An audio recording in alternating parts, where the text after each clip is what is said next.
안녕하세요. SH 전성현입니다. 지난 편에는 우리가 몇 가지 말씀을 드렸던 부분들이 있는데 다 기억을 하고 계시는지 모르겠어요. 분명히 우리가 꼭 이 일을 하면서, 이 방송을 하면서 여러분들께서 아셔야 될 부분은 보험회사의 주인은 계약자라는 거, 보험도 상품이다 보니까 교환 환불이 가능하다는 점 꼭 염두에 두고 생활하셨으면 좋겠다는 생각이 들고요. 그리고 지금 놀라운 일이, 저도 유튜브라는 거를 별로 보지도 않았었고 촬영도 처음인데, 저희가 어젠가 제가 확인해 봤더니 유튜브 조회수가 61분이나 조회를 해주셨더라고요. 많은 분들이 이 동영상을 봐주심으로 인해 가지고 보험 계약으로 인해서 억울한 분들한테, 많은 분들에게 분명히 좋은 혜택들이 돌아갈 것이고 힘이 될 거라는 거 꼭 명심해 주시고, 많은 많은 시청을 해주시고 많은 구독을 눌러주시면 참 감사하겠습니다. 그리고 오늘 제가 드리고 싶은 이야기는 잘못된 계약들에 대해서 하나씩 이제 리스트들을 정리를 해서 하나씩 알려드리도록 할 건데요. 그중 우리나라에서 가장 많이 팔리기도 하고 가장 문제 소지가 많은 계약인 종신보험에 대해서 이야기를 해보고자 합니다. 이 부분에 대해서 이제 말씀을 드리기 전에 여러분들께서 꼭 아셔야 될 부분은, 보험 가지고 사람들이 재테크를 많이 한다고 생각을 하세요. 왜? 판매하시는 분들이나 보험사가 비과세 복리라는 용어를 통해 가지고 보험은 저축함에 있어 가지고 상당히 좋은 효과를 볼 수 있다라고 이야기를 해요. 저금리 시대에 은행은 이자가 낮은데 보험은 이자가 높다 보니까 재테크 수단으로 보험만한 게 없다는 식으로 설명을 하는데, 결론적으로 말씀을 드리면 보험은 절대로 재테크 수단이 될 수가 없습니다. 순수 재생가이기도 하지만은, 왜 재테크 수단이 될 수 없는 가장 큰 이유는, 은행에서 우리가 적금이나 예금을 가입을 할 때는 사업비란 자체가 전혀 들지 않아요. 내가 10만원을 내고 있고 2% 이자가 붙어 있으면은 내고 있는 10만원에 대한 2% 이자가 붙지만은 보험은 그렇지가 않습니다. 내고 있는 보험료 중에 일정 금액들은 사업비로 빠지게 되고 나머지 금액에 대해서만 이자가 불입이 되기 때문에 절대로 은행과 계산을 해봤을 때 은행보다 수익을 높게 책정할 수 있는 상품이 아니라는 거죠. 그런 비슷한 맥락에서 대한민국에도 팔리고 있는 종신보험은 잘못 가입되는 경우가 상당히 많이 있습니다. 왜? 종신보험의 목적은 사망을 주 목적으로 하는 계약임에도 불구하고 이 상품을 마치 연금 상품이냐, 연금 전환을 했을 때 연금보다 더 많은 수익을 가져갈 수 있는 상품이냐 소개를 하기 때문이죠. 보험사 역시도 런칭을 할 때 종신보험을 새롭게 이제 판매를 하기 위해서 런칭을 할 때도 이 상품의 수익률과 이 상품이 얼마큼 많은 이득을 볼 수 있냐, 이 부분을 설계사분들에게 설명을 하지, 이 상품이 원래 갖고 있는 사망에 대한 목적들은 그렇게 많이 설명을 하지 않고 있다는 거죠.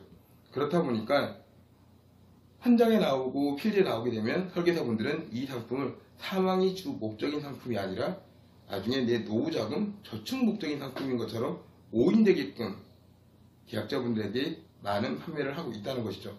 우리 회사에 억울함을 하소연하는 많은 분들의 의뢰인들 중에 아마 50% 이상은 이 종신보험과 관련된 일들이 가장 많습니다. 분명히 말씀을 드리는데, 보험은 재테크 수단이 아니고 아프거나 다칠 때 보상을 받기 위한 보장의 기능이 1번인 금융상품이 되는 거지, 재테크를 해서 내가 냈던 돈보다 훨씬 더 많은 돈을 가져갈 수 있는 그런 금융상품은 아니라는 점 꼭 명심하시길 바라고, 여기서 이제 짚고 넘어가야 될 부분 중에 하나가, 많은 분들이 왜 종신보험을 저축처럼 판매를 하고 있느냐에 대해서 한번 짚어볼 이유가 있는데, 종신보험은 아시다시피 아시는 분들도 있을 것이고 모르시는 분도 있으시겠지만은, 보험사가 설계사에게 주는 수당 중에서 상품이 있어가지고 가장 높은 수당을 지급을 하는 상품이 종신보험입니다. 그래서 금액을 떠나서 종신보험을 설계사들은 많이 판매를 하고 싶어 하죠. 그럴 수밖에 없는 이유가, 많이 판매를 하게 되면 그 이득이 많이 생기기 때문이죠. 설계사 수당이 한 번 더 이제 짚고 넘어가게 되면은 그 많은 설계사 수당은 결국 어디서 나오는지를 한번 생각해 볼 필요가 있는 것 같습니다. 설계사의 수당은 계약자의 보험료를 통해서 분명히 지급이 되는데, 설계사의 수당이 많다는 이야기는 계약자가 설계사한테 지급해야 되는 수당이 많다는 뜻이 되는 것이고, 그만큼 계약자는 많은 손해를 본다는 것이죠. 분명히 시장에서는 종신보험은 사망을 목적으로 하는 상품임에도 불구하고 많은 분들이 저축인양 판매를 하고 있는 게 현실입니다. 여러분들이 갖고 있는 종신보험을 한번 들여다보시고 본인이 계약할 때 사망 목적이 아니고 노후자금 목적이었다고 설계사가 설명했던 부분이 있으면 다시 한번 확인을 하시고 각 보험사 콜센터로 전화해서 내가 가입했던 이 종신보험이 노후자금 목적입니까? 하고 물어보시기 바랍니다. 내가 가입한 보험이 저축성 보험인지 보장성 보험인지 명확하게 콜센터 직원은 보장성 보험이라 답을 할 것이고 노후자금 역할보다는 사망의 목적을 두고 있는 상품임을 분명히 말씀을 드리고 있을 겁니다. 제가 왜 종신보험을 이렇게 좋지 않은 방면으로 설명을 드리고 있냐면은 그 피해금액이 계약서를 통해서 나오기도 하지만은 실제로 종신보험이 필요한 사람들은 과연 누구일까도 한번 생각해 볼 필요가 분명 있습니다. 사망을 목적으로 하는 상품이 있다 그러면은 생명보험사에서는 정기보험, 손해보험사에서는 상해 사망과 질병 사망을 구별시켜서 상품을 가입을 하게 되면은 종신보험보다 훨씬 더 저렴하게 가입을 할 수가 있습니다. 그런데 사람들은 종신보험에 가입을 하는 가장 큰 이유는 보장대로 받고 내가 냈던 보험료보다 더 많은 돈을 받을 수 있다는 환상을 갖고 있기 때문인데 실제로 사망을 담보로 하고 있는 보험료하고 나머지 차입금액을 종신보험 내는 것처럼 나머지 차입금액을 은행에다 저축을 했다고 가정을 하게 되면은 누가 더 높은 수익을 구가할 수 있냐라고 계산했을 때 분명히 은행 상품이 훨씬 더 효율적이라는 거죠. 사망 목적을 원하신다고 그러면은 정기보험을 선택하시든지 손해보험을 통해서 상해 사망, 질병 사망을 넣어서 꼭 가입을 하시면 될 것 같고 죽을 때까지 사망보험금이 필요한 게 아니라 우리 막둥이가 자립할 수 있는 나이 될 때까지만 사망보험금이 필요하다고 가정하면은 보험료도 그렇게 비싸질 이유가 전혀 없다는 것이죠. 그 나머지 차입금액은 전부 다 어디로 가야 되냐? 은행 가서 적금하시는 게 여러분들한테 가장 현명하고 합당한 방법이라고 생각합니다.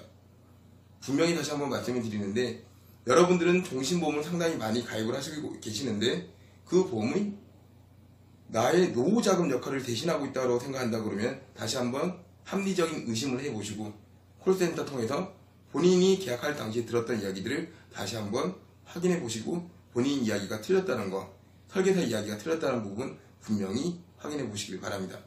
이 많은 사례들은 우리 회사 홈페이지에 그대로 나와 있으니까 회사 홈페이지를 통해서도 많은 내용들을 확인할 수 있을 것 같습니다. 아래에 지나가는 회사 홈페이지로 또 한번 확인해 보시고 오늘은 잘못 가입한 대표적인 사례로 종신보험에 대해서 말씀을 드렸는데 다음 편에는 또 다른 사례로 여러분들을 찾아뵙도록 하겠습니다. 많은 구독을 해주시고 많은 애청해 주시기 부탁드립니다. 바이바이.